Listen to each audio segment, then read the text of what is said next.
अस्सलामुअलैकुम स्टूडेंट्स, हम लोग चैप्टर नंबर 9 की स्टडीज़ कर रहे थे और अब विंटर वेकेशन के बाद हम दोबारा से शुरुआत कर रहे हैं। तो लिहाजा मैं थोड़ा सा पहले पुराना चीज़ रिपीट करूँगा, फिर आगे की तरफ चलेंगे। सबसे पहले हम बात कर लेते हैं acid base and salt. Chapter number 9 हमने स्टार्ट किया था और कंडेंस सिलेबस के मुताबिक 9.2, 9.4 और 9.5.2 ये जो हेडिंग्स हैं ये सिर्फ और सिर्फ तैयारी करनी है फाइनल पेपर के लिए। लिहाजा आप लोगों से मेरी दरख्वास्त है कि जितनी ये स्लाइड्स में लिखा हुआ है ये सारी स्लाइड्स आपने याद करना ज़रूरी है। सबसे पहले properties of acid and base हमने देखी थी। उसमें हमने क्या देखा था बेटा कि एसिड के properties of acid and base में सबसे पहले हमने प्रॉपर्टीज़ ऑफ एसिड को देखा था। एसिड का टेस्ट सोर टेस्ट होता है, ब्लू लिटमस रेड में हो जाता है, इलेक्ट्रिसिटी को कंडक्ट करता है, pH 7 से कम होती है और they react with base to form salt and water. और ये बेस से रिएक्ट करके क्या बनाता है? सॉल्ट और वाटर बनाता है।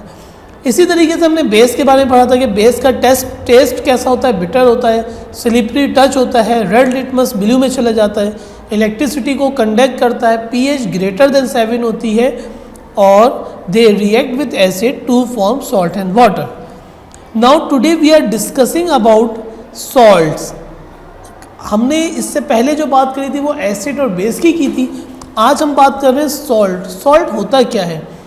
When acid is neutralized, basically ये जो न्यूट्रलाइज लिखा हुआ है आपके सामने, ये जो यहाँ पे मेरे कर्सर चल रहा है, इस neutralization is a reaction.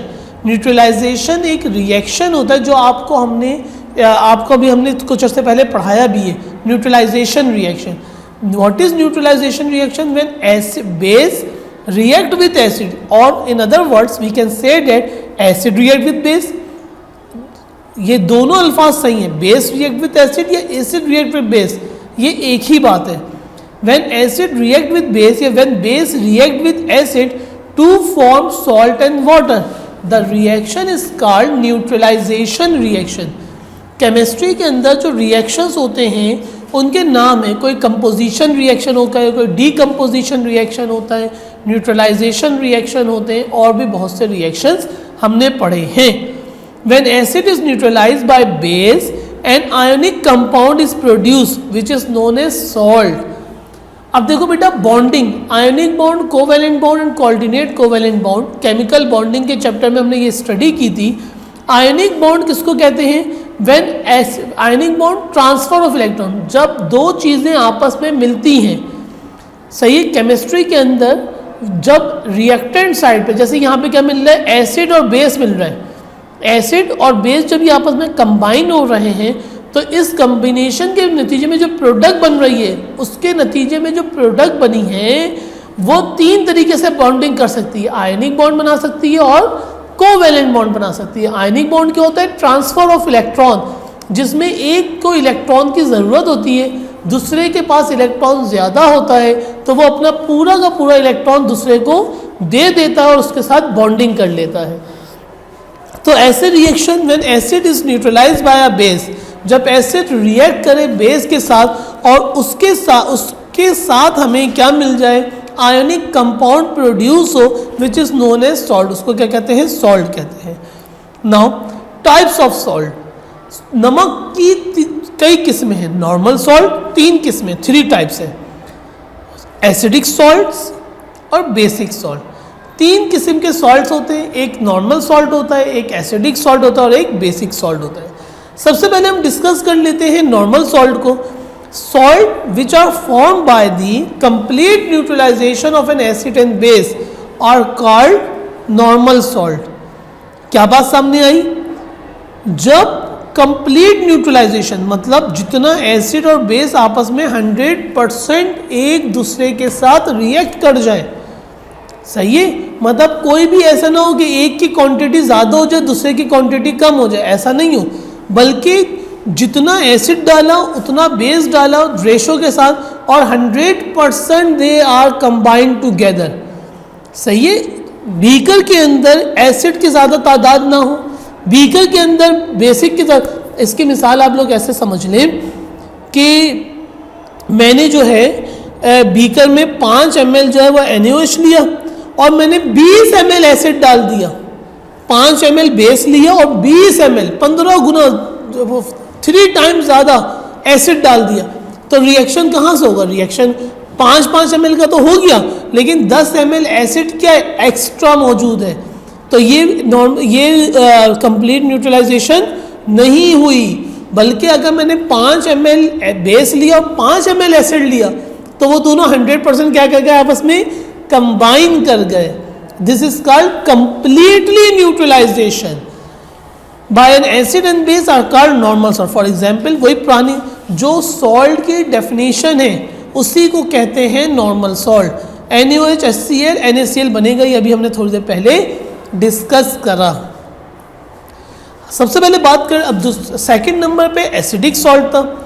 Salts which are form by partial neutralization of an acid and base are called acidic salt. देखो भाई, बेस की मैंने डेफिनेशन जानबूझ के लिख दी है नीचे, मतलब मैंने एक साथ आपको शो करना चाह रहा हूं। Salts which are form by the partial neutralization of base. Partial दोनों के अंदर क्या है? पार्शियल, थोड़ा बहुत। पार्शियल का मतलब क्या है? थोड़ा बहुत। यहां पे लिखते हैं पार्शियल न्यूट्रलाइजेशन ऑफ एसिड और बेसिक की क्या डेफिनेशन है? Partial neutralization of a base. समझने की बात जो है वो ये है कि जब हमने एसिडिक सॉल्ट उसको कहते हैं जब एसिड की तादाद ज़्यादा है, वो पूरे तौर पे डिज़ोल्व नहीं हुआ।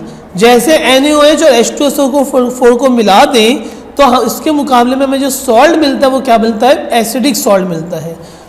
और देखो एसिडिक की प्रॉपर्टी क्या है? इसके दरमियान में क्या लगा हुआ आ रहा है? H लगा हुआ नज़र आ रहा है, सही है। जहाँ पे H आ जाए वो एसिडिक सॉल्ट है। और बेसिक सॉल्ट क्या होते हैं? Partial neutralization of base. Base neutralize तो हुई लेकिन कंप्लीटली नहीं हुई, कंप्लीटली कंबाइन नहीं हुई। जैसा कि यहाँ पे Mg ब्रैकेट के अंदर आपको OH लगा हुआ नजर आ रहा है। तो बहुत आसान बात कर लेते हैं। सबसे आसान बात, अगर आपके पास MCQs के अंदर ये सवाल आ जाए कि एसिडिक सॉल्ट कौन सा, बेसिक सॉल्ट कौन से हैं, तो जिसके दरमियान में H होगा वो एसिडिक सॉल्ट है और जिसके अंदर OH होगा वो बेसिक सॉल्ट है। और ये पार्शली न्यूट्रलाइज होते हैं एसिड। जो पार्शली न्यूट्रलाइजेशन ऑफ एसिड होते हैं उसको एसिडिक सॉल्ट कहते हैं, जो पार्शली न्यूट्रलाइजेशन ऑफ बेस होते हैं उनको बेसिक सॉल्ट कहते हैं। और एसिडिक सॉल्ट क्या होते हैं? Completely neutralize. जब आप इसको अपने पास नोट डाउन करेंगे, लिखेंगे और नोट्स को देखेंगे तो आपको और फ़ायदा होगा कि इनकी डेफिनेशंस बड़ी आसान है। सिर्फ एक एक वर्ड की अलग है, एक एक वर्ड अलग है, बाकी तकरीबन एक जैसी है। तो भाई आज के दिन हमने सॉल्ट्स पढ़े और उसकी टाइप्स पढ़ी सारी की सारी। इंशाल्लाह नेक्स्ट क्लास में एक डबल सॉल्ट का टॉपिक है और फिर पीएच के न्यूमेरिकल है, सही है। इंशाल्लाह अब हम जब नेक्स्ट क्लास में आपसे मुलाकात करेंगे तो अब हम पढ़ेंगे पीएच के न्यूमेरिकल्स हमें करने, सही है बेटा। और डबल सॉल्ट पढ़ेंगे फिर पीएच के न्यूमेरिकल्स करेंगे। अस्सलामु अलैकुम।